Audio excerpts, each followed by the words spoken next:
इसलिए जयराम महतो जो जेबीकेएसएस नेतृत्व कर रहा है वो बिखर गया है, एक तरह से उसमें दरार पड़ गई है, बिखर गया है। और हम देख रहे हैं कि वन मैन लीडरशिप जो है ना, मैंने अकेले वन मैन आर्मी है और एक चेहरा को लेकर के, एक मोहरा को लेकर के ये संगठन पनपना मुश्किल है। क्या कहना है कि जैसे मान लीजिए अभी तो 41 सीट आवंटित हो गया है, सीट शेयरिंग हो गया है, अभी भी हमारा जनमत के साथ जो है ना सीट का जो है ना 40 गो बाकी है। हम परखेंगे, हम देखेंगे, प्रतीक्षा करेंगे।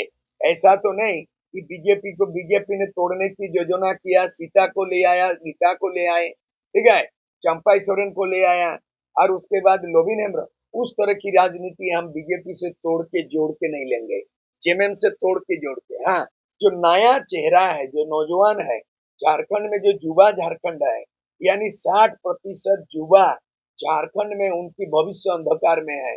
चाहे नौकरी की करियर चौपट किया, चाहे राजनीति में उनको मौका मिला, हम 60% युवाओं को हम मौका मिलेंगे। जेबीकेएसएस दो फाड़ हो गया है, ये दुर्भाग्यपूर्ण बात है। जुम्मा जुम्मा जेबीकेएसएस बना और आपका कोई स्वरूप तैयार नहीं हुआ, कोई घोषणा पत्र का प्रारूप तैयार नहीं हुआ। हाल के दिन में नया नया नवजात शिशु की तरह लड़खड़ा गए आप, खड़ा होना भी नहीं सीखा है और जब खड़ा होना सीखा तो लड़खड़ा गया। ये चिंतन का विषय, चिंतनीय विषय है। इन परिस्थिति में अगर जयराम महतो ये चाहेंगे कि आप हम जनमत में आना, उसके उसके सिवा दूसरा विकल्प नहीं रह गया है, या मैंने संजय मेहता चाहेंगे हम जेबीके से, हम दोनों को ही हम गले लगा सकते हैं। सीट काफी है, सीट शेयरिंग कर सकते हैं। हम चाहते हैं कि मजबूती ज्यादा से ज्यादा जनमत तीसरा विकल्प के रूप में मजबूत और होंगे और हम दोनों के साथ भाजपा गठबंधन, जेएमएम गठबंधन के साथ हम मुकाबला कर सकेंगे। इसी प्रयास में हम लोग हैं।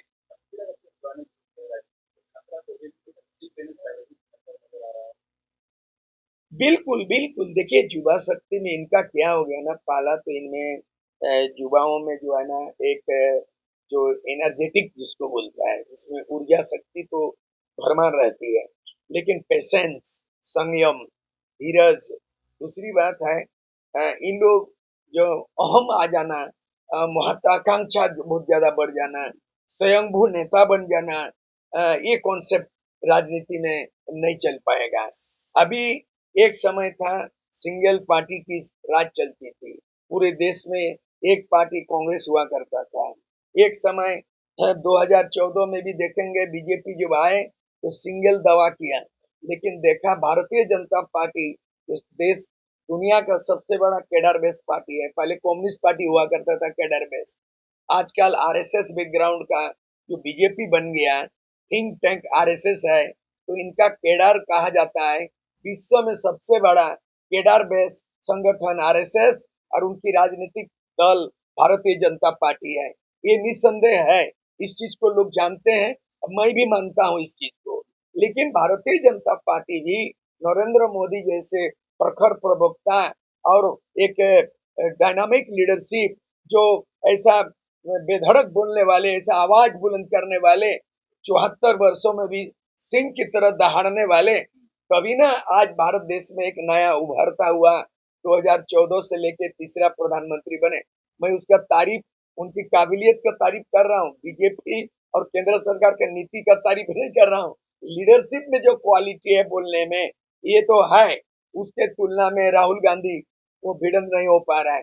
ये भाई लड़ाई भी होता है तो कम से कम 19-20 होता है, लेकिन यहाँ तो बहुत मन अप एंड डाउन दिखता है। तो आज बीजेपी भी कम से कम माने 25-30 संगठन लेके गठबंधन की सरकार केंद्र में बनाए हुआ है। झारखंड में भी आज बीजेपी गठबंधन की सरकार चला रहे हैं लगातार से, और जेएमएम भी जो है ना कांग्रेस आरजेडी मिला के। तो आज हम चाहेंगे अगर ऐसे नौबत होती तो मेरी जो पहचान है झारखंड में, सूद सिंह बेसरा का व्यक्तित्व और नेतृत्व, ये पहचान का मोहताज नहीं है, इतिहास में दर्ज हो गया है। मैं बोलूं ना बोलूं, पन्ना पलटिए और गूगल सर्च कीजिए और उसके बाद देश दुनिया के लोग जानता है किताब लिखी गई है।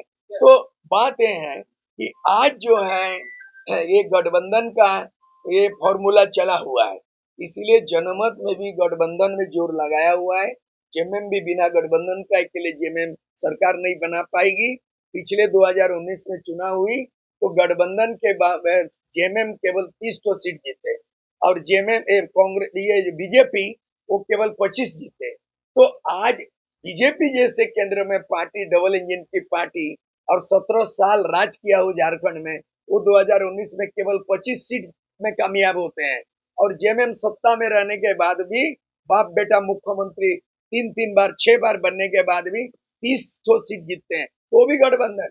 तो हमारा सबसे गठबंधन, नया गठबंधन, तीसरा विकल्प झारखंड में 24 वर्षों के बाद छठवां लोक विधानसभा चुनाव में एक नया प्रयोग होने जा रहा है विकल्प के तौर पर, जो 10 पार्टी मेरे नेतृत्व में एकजुट हुआ है। इसलिए जयराम महतो जो जेबीकेएसएस नेतृत्व कर रहा है वो बिखर गया है, एक तरह से उसमें दरार पड़ गई है, बिखर गया है। और हम देख रहे हैं कि वन मैन लीडरशिप जो है ना, मैंने अकेले वन मैन आर्मी है और एक चेहरा को लेकर के, एक मोहरा को लेकर के ये संगठन पनपना मुश्किल है। जो मजबूती होना था, जो खड़ा होना था, उससे पहले लड़खड़ा जाना, बिखर जाना, दरार पड़ जाना, ये दुर्भाग्य की बात है, चिंतनीय विषय है। ऐसे परिस्थिति में युवाओं को कदर करता हूँ, 60% युवाओं को, कि जयराम महतो का जेबीकेएसएस वो भी आ जाए जनमत में, गठबंधन में। और जो संजय मेहता है जेबीकेएसएस, दोनों अलग गुट ना रहे और लोगों को बांटने का काम ना करे, युवाओं का भविष्य को उसके साथ खिलवाड़ ना करे। इसलिए वो दोनों युवा शक्ति को हम उसको आमंत्रित करना चाहते हैं, जनमत में शामिल होकर के सीट शेयरिंग करके तीसरा विकल्प को मजबूती के साथ भाजपा को भगाओ और जेएमएम को सत्ता से हटाओ।